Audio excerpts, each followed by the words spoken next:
मला असं वाटतं की सत्याचा मोर्चा नव्हता, तो पत्त्याचा मोर्चा होता। एक तर सत्याचा मोर्चा ठीक आहे, त्यांनी जे काही मुद्दे मांडलेले आहेत त्याचा विचार इलेक्शन कमिशननी करणं अत्यंत आवश्यक आहे। हा विषय सरकारशी जोडता कामा नये। ज्या ज्या ठिकाणी अशा याद्या बोगस असतील, ज्या ठिकाणी एकाच पत्त्यावर अनेक मतदारांची नावं असतील, तर ते सगळे मतदार जे आहेत ते सगळे मतदार आम्हाला मतदान करणार असं नाही आहे, त्याच्यामधले त्यांना मतदान करणारे लोक असतील। त्यामुळं बोगस जी पद्धती आहे ती बोगस पद्धती असू नये, मत चोरी होऊ नये अशीच आमची भूमिका आहे। आणि जी पारदर्शक जी लोकशाही आहे, त्या निवडणुका आहेत, त्या निवडणुका अशा पद्धतीनं झाल्या पाहिजेत। त्या ठिकाणी मतांची चोरी अजिबात होता कामा नये। पण ज्या लोकांनी पूर्वी मतांच्या चोरी करून अनेक वेळेला सत्ता मिळवलेली आहे, हेच लोक आता मत चोरीचा मुद्दा पकडून करतायत। लोकसभेच्या वेळेला मात्र त्यांना एवढी मोठ्या जास्त जागा मिळाल्या, त्यावेळेला आम्ही काय असा आरोप नाही केला की त्यांनी मतं चोरलेली आहेत म्हणून।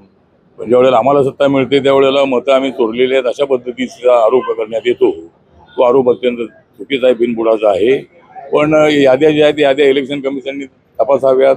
एकाच पत्त्यावर जर 100 लोकांची नावं असतील तर हे प्रकार याच्या अगोदर होते, त्यामुळे त्यांनी उघडकीस आणलेली आहे, ती गोष्ट खरी आहे।